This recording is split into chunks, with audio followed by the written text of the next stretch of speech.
Gearheads? Welcome back to A Gearhead for Life. Today's update, February 6th, 2014. And I wanted to make today's video about one particular big thing that happened over the past year, the death of the Squirter. But I have too many things to update you on and tell you about, so I'm going to combine them all in today's update video and tell you about all of them. The first one, of course, will be the death of the Squirter. Then I also installed the 60/40 split bench seat with the folding console into the 87 Chevy truck. I'll go over that real quick.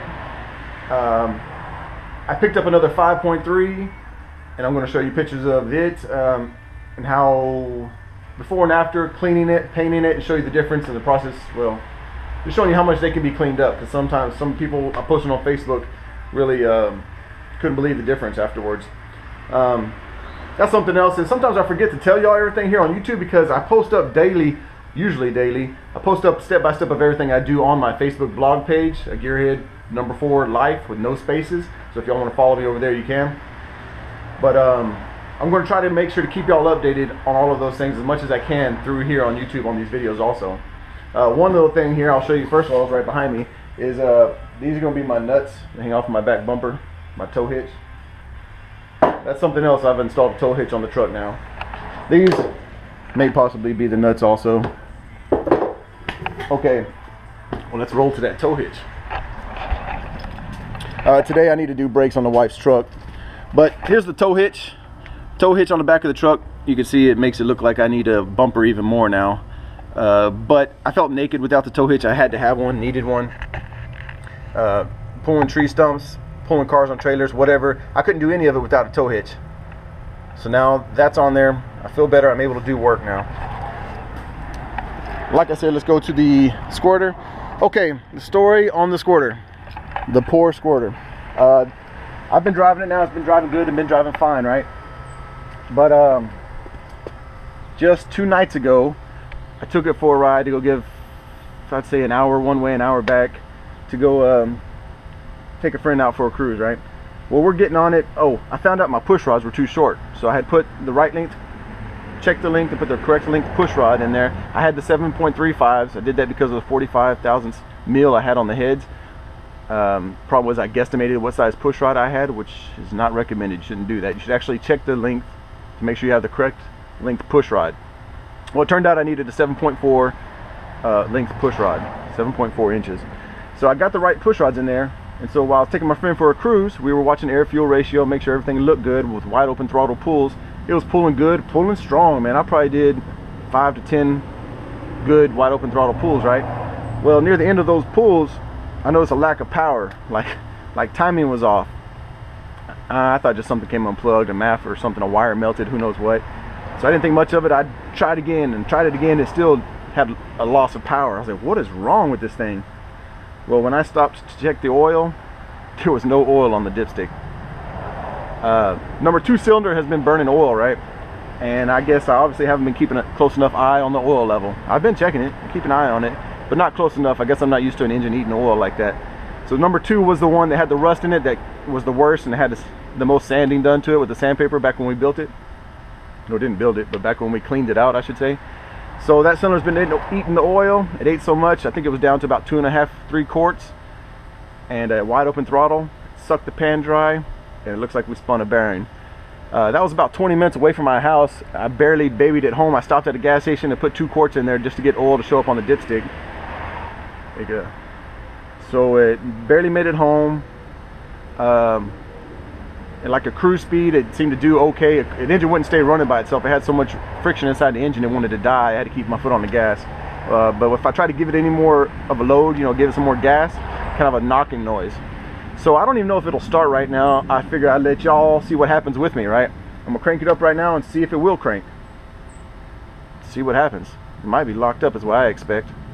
I was gonna do a big finale finish, go do a fat smoky burnout while we throw a rod out the side of the block. Sounded awesome, right? Go ahead and finish off the Squirter properly. But then I realized usually when you throw a rod, you take out the oil pan too, and I cannot afford to buy another F-body oil pan, so I have to apologize. We can't do that show, man. All right, so let's try to crank it up and see what happens.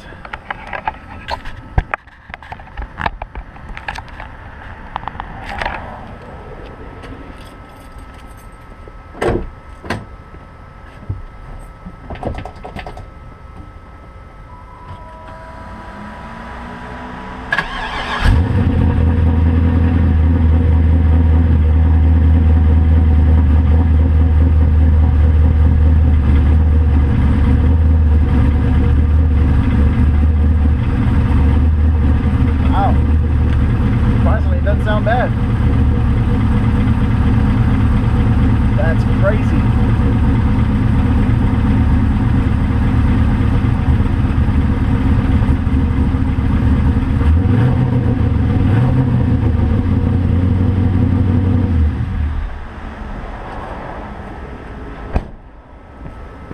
Even sounded like nothing was wrong. I guess I'm gonna put a pause on that. I swear I heard a ticking and knocking the other night when I drove it home, and just swore this engine was gonna be locked up. So I'm gonna leave it alone for now. I'm gonna check the oil level and then let it run, get up to operating temperature, take it for a ride, and see if we did kill it. I might not have killed it. That'd be awesome. Well, let's roll on to the next subject then. Okay. The 87 Chevy truck with my favorite 60/40 split bench seat. What I did, I posted up all the pictures, a step-by-step of what I did to make these fit in the truck on YouTube, or excuse me, Facebook, my blog page. The only tricky part, I would say, basically, what I did was take the C10 seat mounts, an extra set of them, so I had 2 pairs of C10 seat mounts, regular from the old truck, and bolted 1 pair on that seat, 1 pair onto this seat, right up to the bottom of it. Once you place them in there, of course, you had to drill holes for that mount and holes for this one, right? That one, for the most part, set into place over there, and then just drilled holes and bolted it down. Over here, the only tricky part, the biggest tricky part on this seat installation is right here. If I can get this camera in there. Right there. This thing, because there's a big dip here.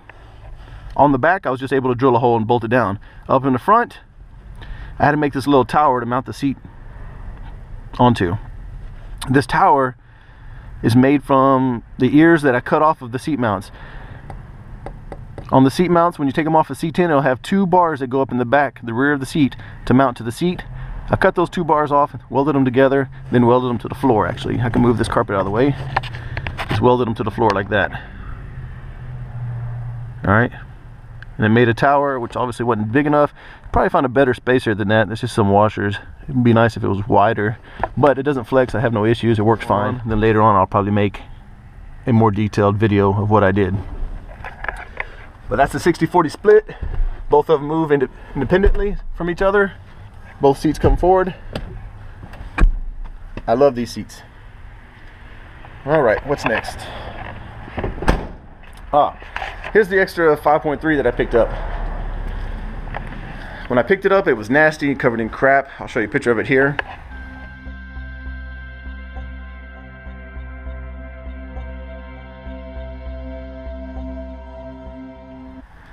Then I pressure washed it and scrubbed it with a Purple Power and a plastic bristle brush. And then pressure washed it again, scrubbed it again, rinsed it off.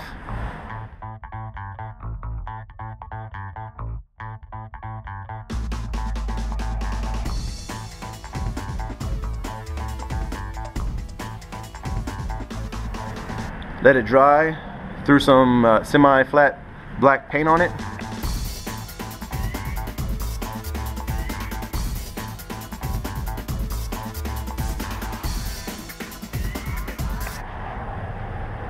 And then put it back together. And then I did a video of it running, just to show that it ran.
I was going to keep this engine as a spare, as a backup for my truck, but I decided I need to get cash for it. I need cash to get the swap into my truck, and I need to fix my wife's radiator. So I put it up for sale with that video showing it running, and I deliver it this weekend. It has sold, and it will be delivered.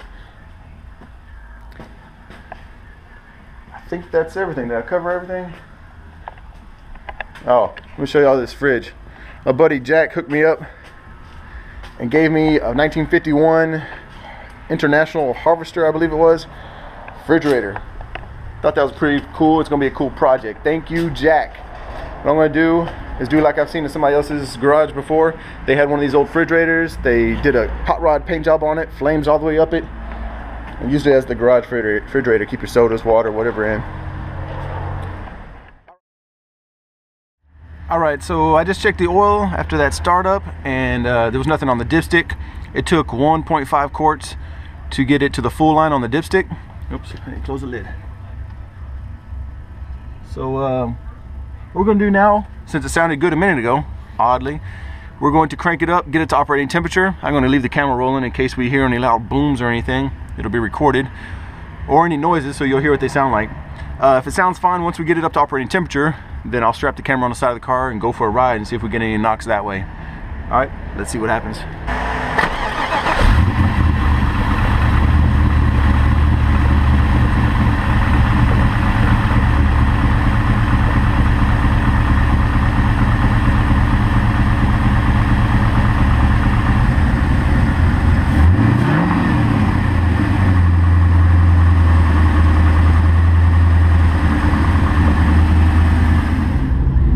Take it inside the car. This is our air fuel meter. Still warming up. We got over here, we got the torque app running on my phone, so we can watch the coolant temperature rise. Don't disregard the intake air temperature. That sensor's not hooked up. She was about that temperature out here anyways, though. Shows timing and load on the engine. We got the tach there.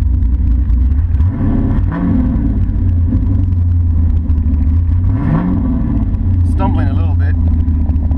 That could be because of the reset battery the other night, though. While I was doing the push rods, I had disconnected the battery for something.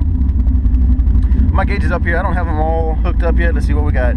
Oil pressure's hooked up. I don't know if it reads accurately though. It's a little bit low, I would think, for an LS. About 10 pounds low. Voltage works. The tach is hooked up, but it's not reading right. Let's see, the torque app says right now it's at 2,000 RPM. It's off. Fuel gauge works. I haven't hooked up the temp gauge yet. I've just been using my phone to monitor temp. Everything looks good and it's sounding good so far. Guess we'll just keep watching it.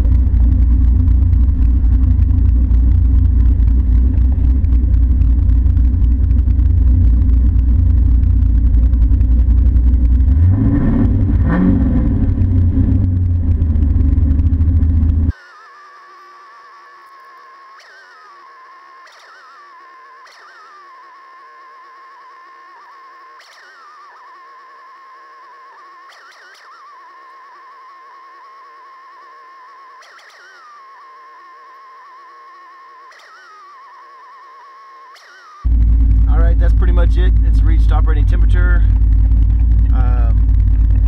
Also, something I mentioned the other night when it felt like we had spun a bearing. That oil pressure, it's reading a little low right now. Of course, that, like I said earlier, the oil gauge is not accurate, but that's reading a little bit lower than normal. The other night when all this happened, though, it was down there in the red, obviously with no oil in the pan, with only 2.5 quarts in there. So what I'm going to do now is go ahead and strap the camera on the car somewhere and go for a ride and see how it runs. Alright everybody, I was just about to get ready to go for a ride, and I revved it up and the engine died.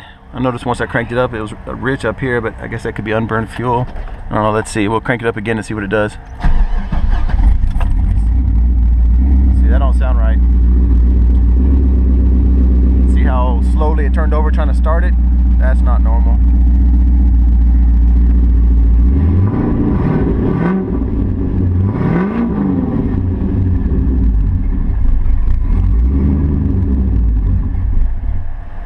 Yeah, see, it's never died before. Something's not right.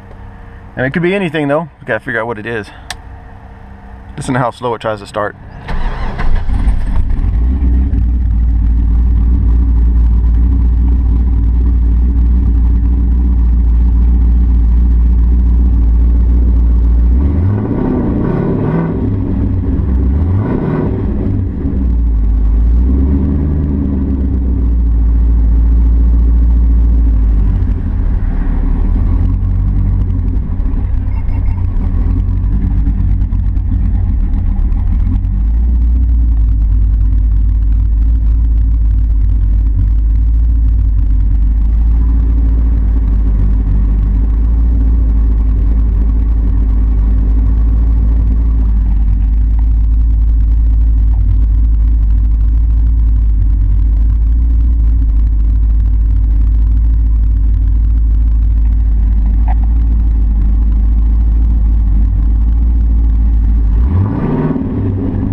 Again. Well, I was getting ready to go and now I hear chatter. So I'm gonna turn it back off and check the oil again. That don't sound good. Alright. Let's check the oil. That sounds nasty. Where's my rag? Hold on. Checking the oil now after that chatter we just heard. Let's see what it's looking like. Some in there. Okay.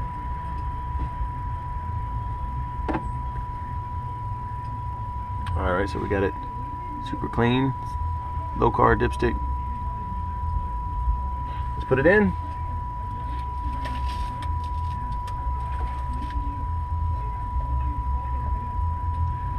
It's full. Past full.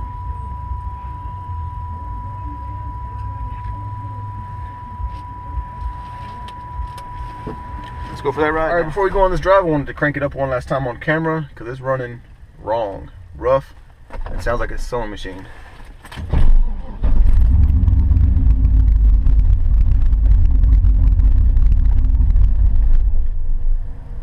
Sounds like a sewing machine, running rough, dies, slow to crank. Those are the reasons why I believe it's got a spun rod, spun main bearing, rod bearing, something.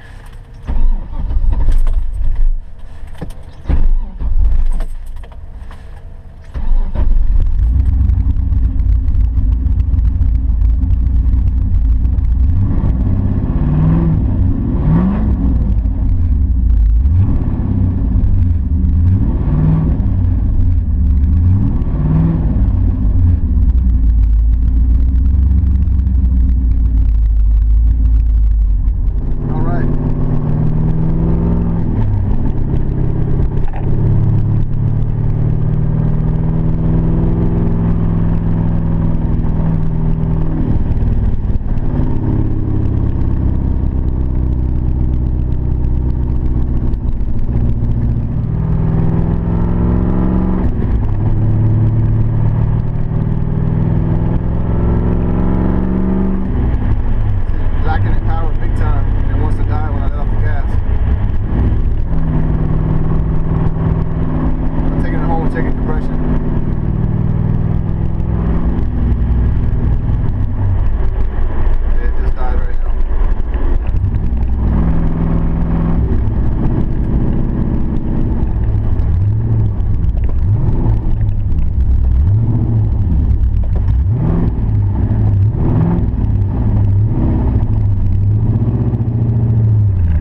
Time to do some more investigating.